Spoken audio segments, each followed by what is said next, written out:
The Boston skyline glittered through the floor-to-ceiling windows of James Harlan's penthouse, a cold constellation of steel and glass that mirrored the empire he'd built. At 47, James was a tech titan, a man who'd clawed his way from a cramped apartment in Dorchester to the helm of Harlan Innovations, a company that powered everything from Pentagon cybersecurity to cancer-diagnosing AI. His life was a masterclass in control, every deal calculated, every problem solved with precision or a well-placed check.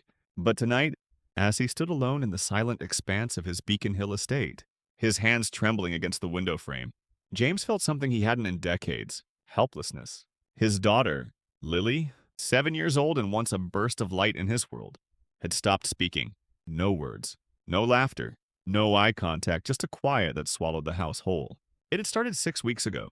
One morning, Lily simply froze at the breakfast table, her spoon hovering over her cereal, her eyes drifting to some unreachable place. No injury, no fever, no explanation. James had thrown everything at it: top neurologists from Harvard, therapists from London, even a shaman from Peru. Because desperation makes you believe in anything.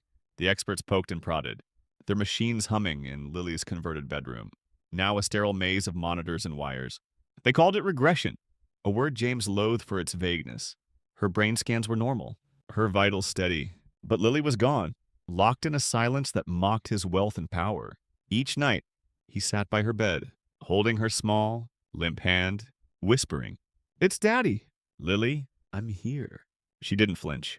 Her eyes, once bright with mischief, stared past him, and the weight of it crushed him. James had built his life on solving the unsolvable. He'd outsmarted markets, governments, competitors. But this was a puzzle with no edges. He'd stopped going to board meetings, letting his COO handle the empire. His phone, once buzzing with presidents and CEOs, now only rang with updates from doctors who had nothing to say. He wore the same outfit: daily gray slacks, white shirt, sleeves rolled up like he was ready to fight. But there was no enemy, just the ghost of his daughter's laugh, haunting him. He remembered the last time he'd heard it, in Boston Common, weeks before the silence. She'd been chasing a pigeon, giggling as it flapped away, tugging his sleeve to make him look. He'd been on a call, distracted, muttering, "That's nice, sweetheart," without glancing up. Now, that moment replayed in his mind like a curse, a reminder of every second he'd chosen work over her. The mansion was too big, too quiet. The staff tiptoed, meals went cold, and the grand piano in the parlor gathered dust. James slept in the guest room next to Lily's, waking at every beep of her monitors, hoping for a sign, a twitch, a blink, anything.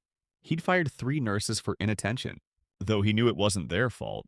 He was angry at the world, at himself.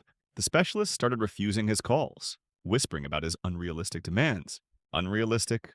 His daughter was vanishing, and they wanted him to wait. He dove into research himself, scouring medical journals, forums, even stories of children unlocked by music or animals. He scoffed, then read them again at 4 a mite desperation clawing at his chest.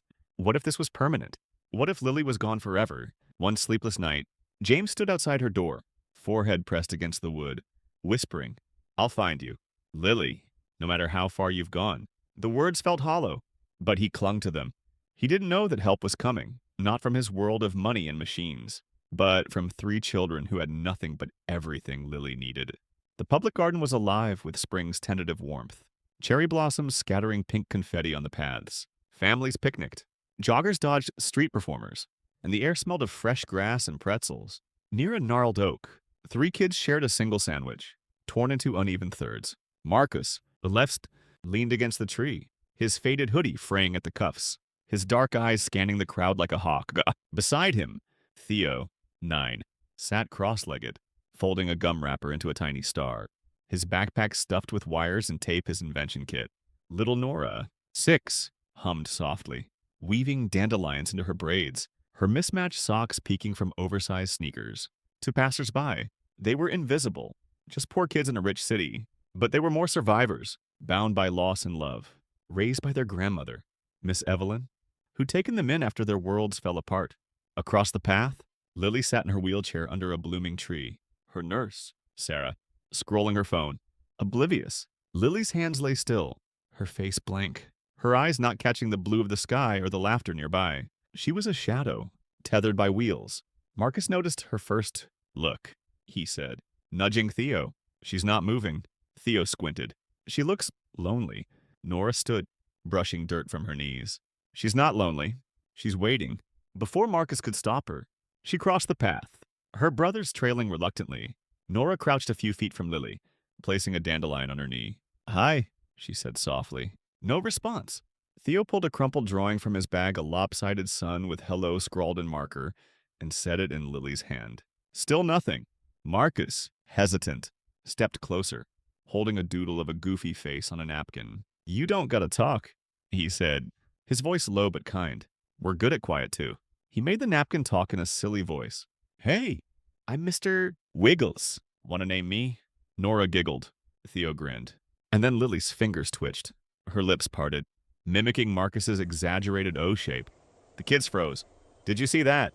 Theo whispered. She moved. Nora's eyes shone. "She's trying."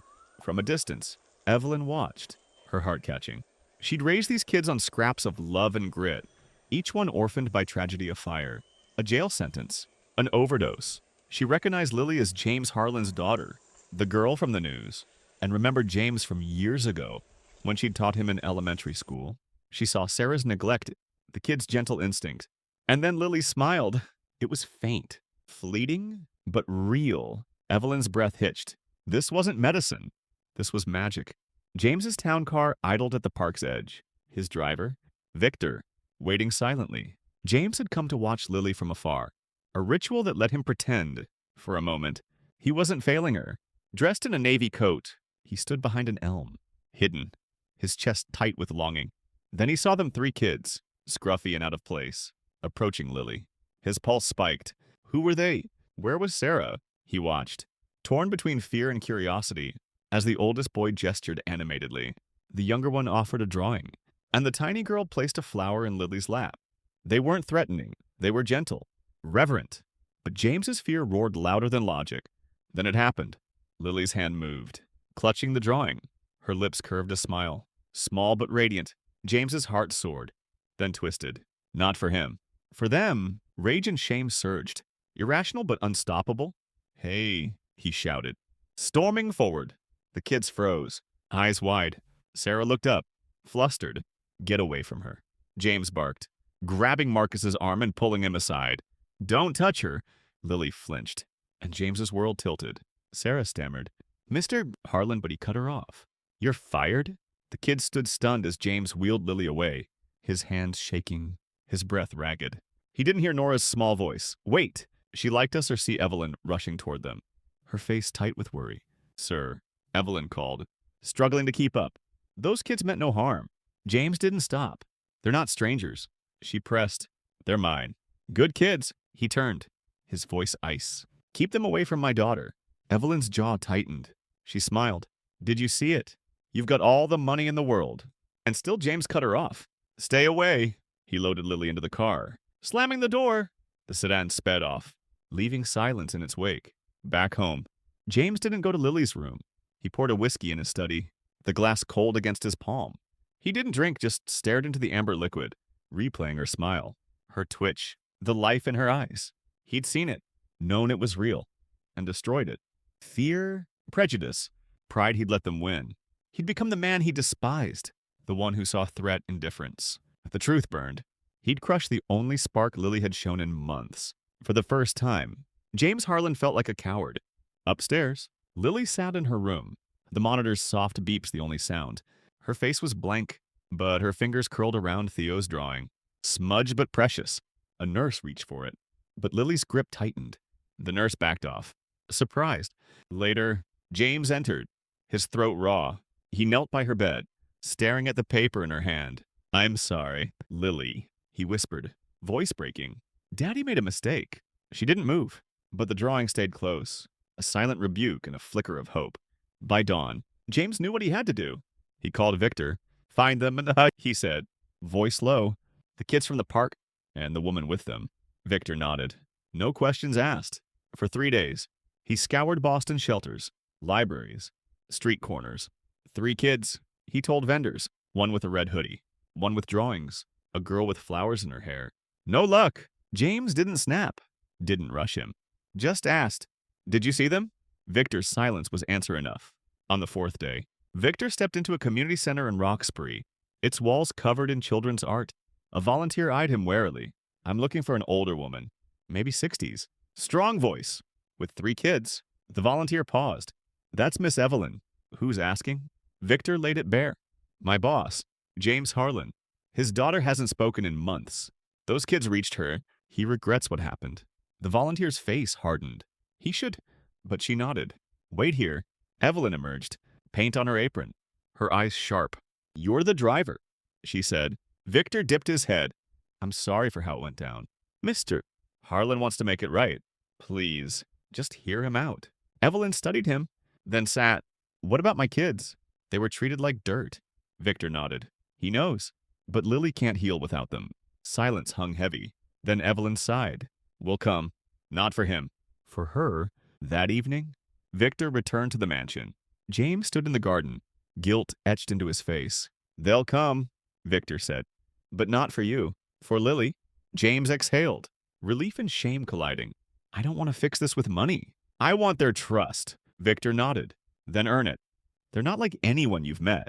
The Harlan mansion's foyer felt like a cathedral, its marble floors echoing with the nervous steps of Marcus. Theo and Nora, they wore their best clean jeans, slightly big sweaters clutching each other's hands. Evelyn stood behind them, protective, refusing the butler's offer to take their coats. We're not staying long, she said. James appeared at the staircase, his usual suit replaced by a sweater, his eyes softer but wary. Thank you for coming, he said. Evelyn's voice was firm. We're here for Lily. James nodded, gesturing to the hall. She's upstairs. She's been waiting. The walk to Lily's room felt endless. James led, but not too far, his hand hovering over the door.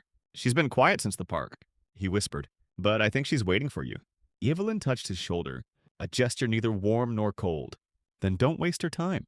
Inside, the room was softer now, books, art supplies, a stuffed rabbit on the sill. Lily sat by the window, her eyes distant but not empty. When the kids entered, her fingers twitched. Nora moved first, crouching beside her. Hi again, she said, her voice a warm hug. Marcus knelt, pulling a new doodle, a silly face with curly hair. This is Mr. Blinka. He says you've got the best smile. He wiggled the paper, his voice cartoonish. Theo laid out drawings, son. Cloud, soup, bear arranging them like a secret code. These are our words, he said. Point if you want, or don't. James watched from the doorway, his breath caught. The therapist scribbled, but their pens slowed. Lily blinked, her eyes locking on Nora's hand. Her lips parted, a soft awe escaping. The room froze. Theo leaned in. Do it again, please. Marcus held up the park drawing. This says hello. Can you say I? Lily's lips trembled. Then hi, a whisper. Raw, alive. James's knees buckled. He grabbed the wall, tears streaming. Nora beamed. You did it. Lily smiled, shaky but radiant, and reached for Theo's sun drawing. Soon, Theo said, voice cracking. She nodded. The therapist tried to interrupt, but James shook his head. No, just watch. The kids worked like a symphony, Marcus performing, Nora anchoring, Theo adapting. Lily giggled, mimicking Nora's hums. James knelt beside her, silent, letting her lead. When she whispered hi again, looking at him, he broke, sobbing quietly. The session ended when Lily tired, but she clung to Nora's hand. We'll come back, Nora promised. James nodded, voice thick. She'll want that. The mansion changed. The kids came daily, escorted by Victor, who greeted them like royalty. Lily's room became a canvas of laughter and color. Theo built a talkboard with images soup. Friends? Dad letting Lily choose. Marcus challenged James to sit on the floor. To meet Lily's eyes. Show her you're not above her, he said. James did, awkward but earnest. And when Lily touched the dad card, his heart mended. Nora, the youngest, was the soul humming, holding Lily's hand, whispering, You're safe. One day, Lily leaned against her, and Evelyn wept silently. The staff noticed meals were eaten. Laughter echoed. Therapists adjusted to the kids' rhythm. James stopped demanding data. He watched, humbled, as Lily chose a smiley face and said, Mar for Marcus. Evelyn nodded approval. You're learning, she said. One evening, James sat with Evelyn in the kitchen. You gave me my daughter back, he said. She shook her head. She was always there. You just didn't know where to look. He swallowed. Help me not lose her again. She smiled. Stay on the floor. Listen. A letter arrived from Zurich, offering a surgery to fix Lily's speech. James held it, dread pooling in his gut. Lily was laughing now, pointing, saying no when she didn't want soup. Could a scalpel give more, or take it away? He confided in Evelyn. They say she could speak normally. Evelyn's eyes narrowed.